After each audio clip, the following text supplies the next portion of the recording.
When I was a kid, I used to think that pork chops and karate chops were the same thing. I thought they were both pork chops. And because my grandmother thought it was cute, and because they were my favorite, she let me keep doing it. Not really a big deal. One day, before I realized fat kids are not designed to climb trees, I fell out of a tree and bruised the right side of my body. I didn't want to tell my grandmother about it because I was scared I'd get in trouble for playing somewhere I shouldn't have been. A few days later, the gym teacher noticed the bruise and I got sent to the principal's office. From there, I was sent to another small room with a really nice lady who asked me all kinds of questions about my life at home. I saw no reason to lie. As far as I was concerned, life was pretty good.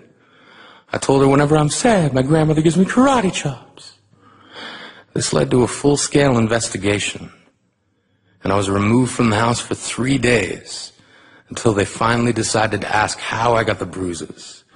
News of this silly little story quickly spread through the school, and I earned my first nickname, Pork Chop. To this day, I hate pork chops. I'm not the only kid who grew up this way, surrounded by people who used to say that rhyme about sticks and stones. As if broken bones hurt more than the names we got called, and we got called them all. So we grew up believing no one would ever fall in love with us, that we'd be lonely forever, that we'd never meet someone to make us feel like the sun was something they built for us in their tool shed. So broken heartstrings bled the blues as we tried to empty ourselves so we would feel nothing.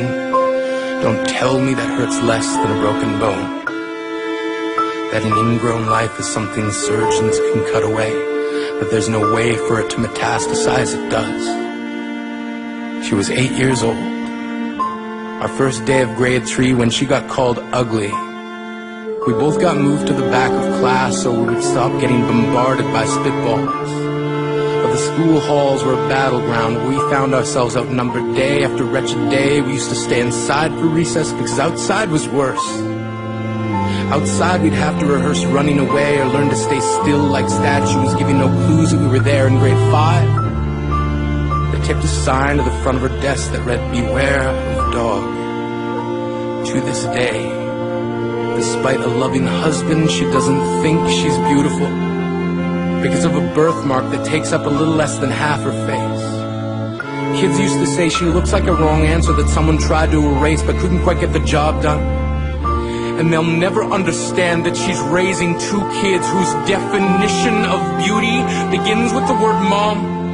Because they see her heart before they see her skin.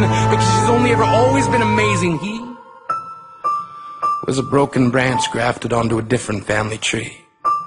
Adopted. Not because his parents opted for a different destiny. He was 3 when he became a mixed drink of 1 part left alone and 2 parts tragedy. Started therapy in 8th grade, had a personality made up of tests and pills, lived like the uphills were mountains and the downhills were cliffs, 4/5 suicidal, a tidal wave of antidepressants, and an adolescence being called pauper. 1 part because of the pills, 99 parts because of the cruelty. He tried to kill himself in grade 10 when a kid who could still go home to mom and dad had the audacity to tell him, "Get over it." As if depression is something that can be remedied by any of the contents found in a first aid kit. To this day, he is a stick of TNT lit from both ends. Could describe to you in detail the way the sky bends in the moments before it's about to fall. And despite an army of friends who all call him an inspiration, he remains a conversation piece between people who can't understand.